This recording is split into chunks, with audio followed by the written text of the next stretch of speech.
So Vaughn, the floor is yours, man. I know you got a bold take you want to talk about for the people. And what's that? Yes, sir. Yes, sir. I had a good day today. How y'all day going? It's going good. It's Hey going man. good. See, Yeah, I got that's the ocean behind me, man. that's I it. wait. Y'all can come down here too, man. You know, y'all ain't in the playoffs too, man. They Come on already down got here. that, Hey man, we already down. got that. We already got that, man. We Nah, man, probably get just away from the. You don't want the gotta go retirement and the somewhere new. kids. Nah, you want to come down here with the adult. This the adult only island. Go ahead. But I had a good day today. I woke up this morning, had some hot cakes. They was nice. That was nice. Lunchtime came, hot wings. Had a little hot sauce on them things. And now it's time for the show. I gotta bring a hot take. Let's get it. I like the setup. So here's my hot take. Paolo Banchero, the rookie of the year, number one pick for the Orlando Magic, will be a top 5 player next year in the NBA. And this is why. He has a lot of comparisons to the second greatest player ever, and that's LeBron James. Now, if you want to compare their two rookie years, here are the numbers. LeBron James rookie year, 20.9 points. Paolo, 20 points. LeBron James assists, 5.9 assists. Paolo, 3.7 assists. Rebounds, LeBron 5.5, Paolo 6.9. There's a lot of similarities in that. Now, if you look at the build that Paolo has, he's 6'10", 250 pounds, but he has skills like a guard and he has skills like a big man. Now, I'm going to read you off KD's rookie year as well. Okay. 20 points, 2 assists, and 4 rebounds. Now, the difference to me between him and KD is he can get his bucket, dribbling and shooting, but he also has the gift to play bully ball. And that's something KD never really had due to his size and his stature.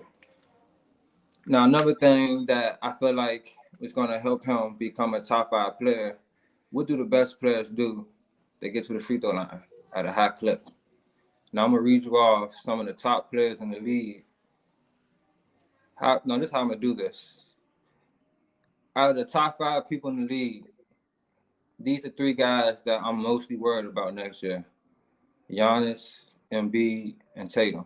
And it's because those are great two-way players.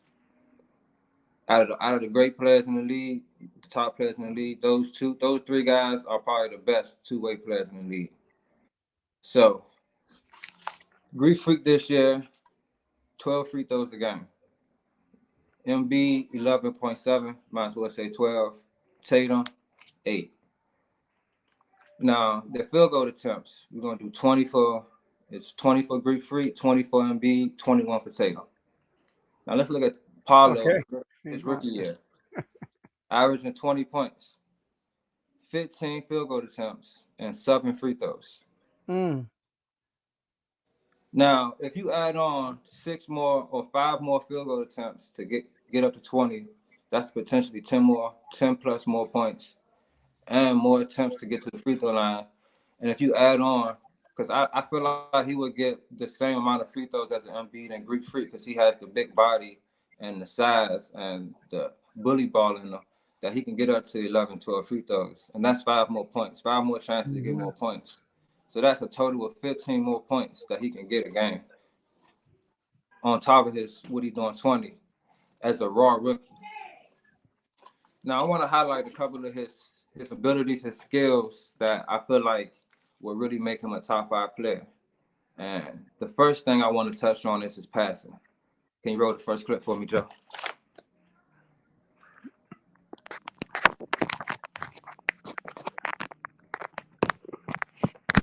.6'10", guard-like ability, take guys off the dribble, and to make a pass that you would see a guy like Rondo or CP3 doing.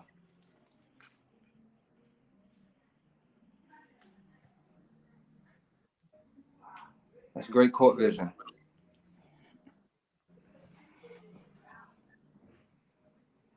Letting the jump marinate. He is though. I want everybody to really pay attention to what's going on. Okay. So this here is him with his bully ball. This is something that KD doesn't really do because he doesn't have the stature or the size really. Take him on the dribble, drop step, put it on his head. I see the LeBron bully ball right there. I see what you were saying. I see the comparison a little bit. Look at this. That's the most dangerous person on the court. Somebody that can play with his back to the basket and do a multiple of things. Now, another thing I want to touch on is what makes the top players great. The Kobe's, the Jordans, the KD's. The ability to just create their own shot, pull up, and hit the shot consistently. The mid-range, even if it's the three-point line, and it's over contested. It's over, guys. It's the fadeaway. It's all that type of stuff. And I feel like Paolo has that. Now, you can go here and roll that last clip for me so we can let everybody see just a little glimpse. Oh, I don't think I got that one. Oh, okay. Yeah, I think those are all the ones I got. Probably the ones you sent me. Okay. Well, I just want you guys to know that he has the ability to pull up at any moment over guys, even if it's the KDs who are 7'2", 3 wingspans. Even if it's guards, he can get off on them with a crossover in and out and pull it right over them. And I feel like that's really what's going to take him to the next level. And I know top 5 is a stretch. However, I feel like with the team that we have, the league is built for his abilities. He can get the rebound, go on the go, make a pass, get his shot off, finish at the rim. And he has guys around him that can do the same thing. And they all know that he's the top guy. You hear him in the interviews. He says, man, my teammates tell me take over more, be that guy, make the decisions. And he wants that. Former quarterback in high school. So he is a great decision maker. So Paulo, top 5 next year. Watch out. All right, Tomo, feedback on that one. Now, when this came up in the chat, Mm-hmm. I seen of course, your initial reaction is, what? What are you talking about? Top 5 next year? He just got in the league.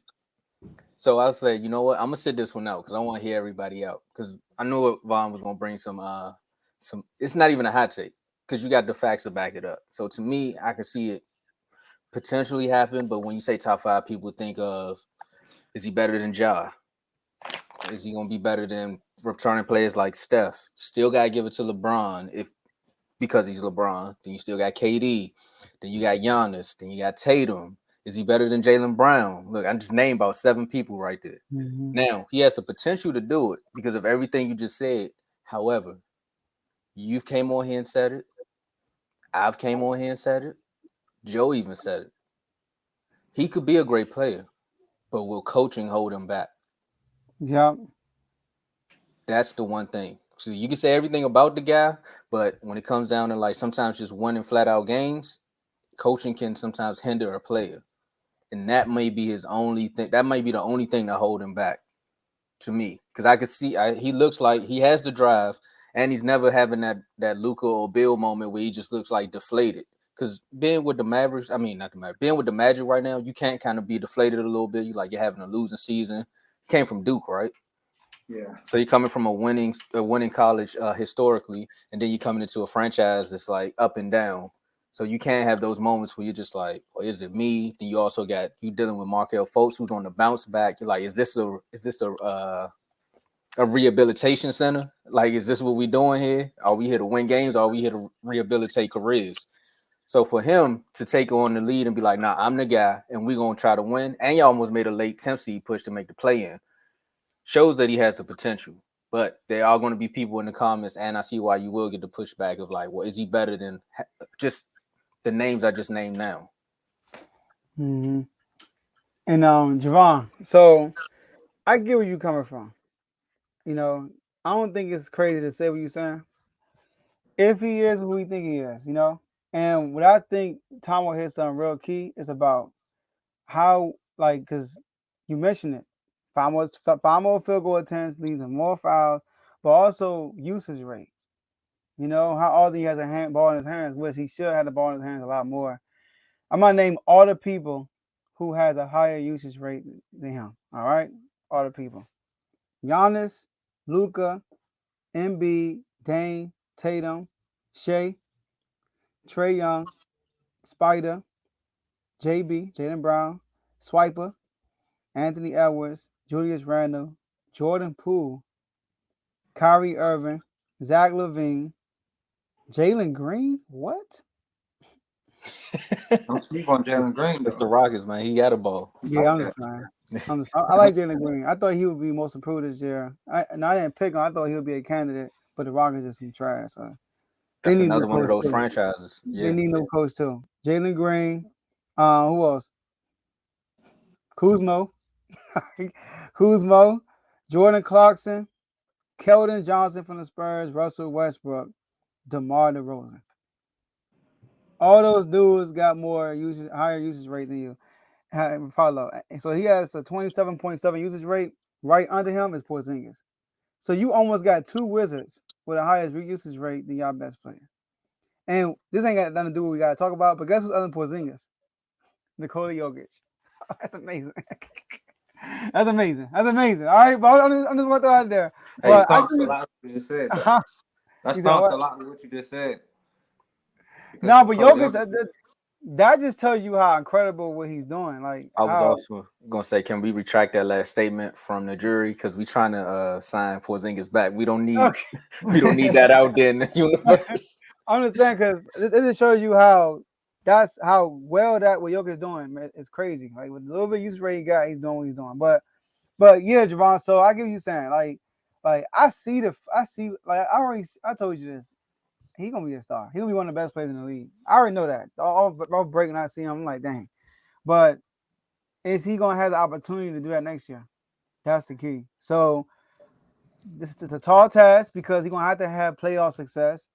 He's gonna have to be a top MVP candidate, and all those will have to happen. But LeBron was his following year. LeBron was a third leading scorer, I think, his second year in the league. You know, so in the Cavs, they made it to the playoffs. So we'll see. We'll see. there's one thing I wanted to bring up about the usage rate. Um, so we have a fairly young team, and Mm-hmm. throughout the whole year, we really was up and down with injuries and trying to figure out the lineups that really work. I know y'all heard me complain a lot about the coaching, the decisions he make in key moments and how he not Mm-hmm. throwing Paulo in like for the majority of the fourth quarter. I learned that late January, last game of January against the 76ers, he had suffered an injury. It was nerve damage in his neck and it shot all the way down to his right arm. Ooh. And it hindered his shot. And he went 1 for 33 from three that month. That's the month he shot 3% that whole month. And a lot of his usage rate kind of dropped that much as well. And I didn't really know why, however, and it kind of makes sense now when I learned that. However, when I watched towards the end of the season, it looked like we started to get it as a team, and also the coaching staff as well. They started to get that it rides or dies with Paulo and also with France and with Markel Fultz. Like Facts. those are the guys that got to lead us, and they was doing it. Like towards the end of the year, all three of those guys were playing at a high level. So I feel like next year, everybody knows that it's Paulo's show, and I feel like his usage rate is definitely gonna go up. I don't feel like he's gonna have to have the usage rate as of a Giannis or those guys in order to get his shots and opportunities due to the way we play as a team. So look, so for those who watching, we having technical difficulties. All right, I'm right here on my phone looking at the video, and people are actually on and on our end. It says zero, nobody watching. Yeah. All right, and it also says nobody commenting, but it's people in the comments and everything. So I'm gonna read a comment to you, Jamal. All right. Yeah, they going off on you, man. Talk to All right, I wanted to see the comments. I know you did. I Let me got pull you. up. I'm gonna read something to you. Pull All it right. up. I'm gonna read something to you. Oh yeah, you can put up too, but I'm gonna read them out for the people. J Mo. All right. No. Sorry, Blaze. So who's moving out of the top five for him? That's what he Um, said. I You already know, said the top three mhm. people that I'm worried about is Embiid, Giannis, Giannis. And Tatum. and Tatum. Like you said, playoff success. If I feel like we can be a top four seed in the East and we can make a deep run in the playoffs next year, that's All gonna right. solidify his greatness. And then somebody said this. Yo, J-Mo said this. LeBron was definitely top 5 his second year, but it wasn't. This is a good point. This is what I said in the chat. LeBron was definitely top 5 his second year, but it wasn't as many close to top guys as it is right now for Paolo to make that jump. Like See, back then, the best players were like Dirk Nowitzki and I Kevin agree. Garnett, stuff like that. So now you got people like Luka, like Luka is good. Giannis, Jokic, Embiid, Steph Curry still. So See, my pushback to that would be, I feel like the playoff success is really what's gonna push him ahead of a lot of guys. I feel like this next season he's gonna get his numbers, and I feel like he gonna have some playoff success that's gonna really open up a lot of eyes to a lot of people. Well, Because that's I'm what not just banking on him to have a good season. I feel like as a team, we got like Markelle Fultz coming back, gonna have a good season. Wagner, so he's gonna have a good team around him as well. yeah, and that's where you really make your name. Because look, I mean, the prime example we could use is the Kings right now. Because De'Aaron Fox has been De'Aaron Fox since he's been in the league, but because they were losing, he really had no light shined on him. Now look at him. They got nicknames for him now. He's the most clutchest player. ESPN want to talk about him. Everybody mad he didn't make the All-Star game legitimately. So yeah, that definitely will help if y'all do jump to the top 4 in the East. I don't want it to happen, but hey, sometimes it needs to happen. yeah. All right, cool. There it is, man.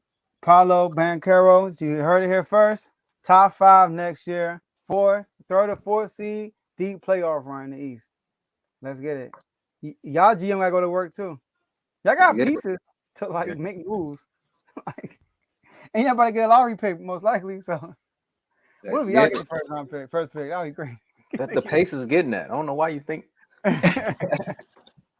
No, it's gonna be the Spurs, man. He's Wemby is like perfect for Popovich. I think it's gonna be the Spurs.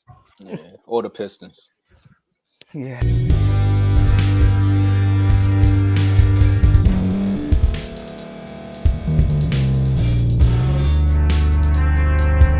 Thank you for staying to the end. If you're watching this on YouTube, please like this video, subscribe, and also hit that notification button so you can be notified next time we put out a video. If you're listening on any podcast platform, subscribe and hit that notification button, y'all, so you can be notified we put out another podcast audio.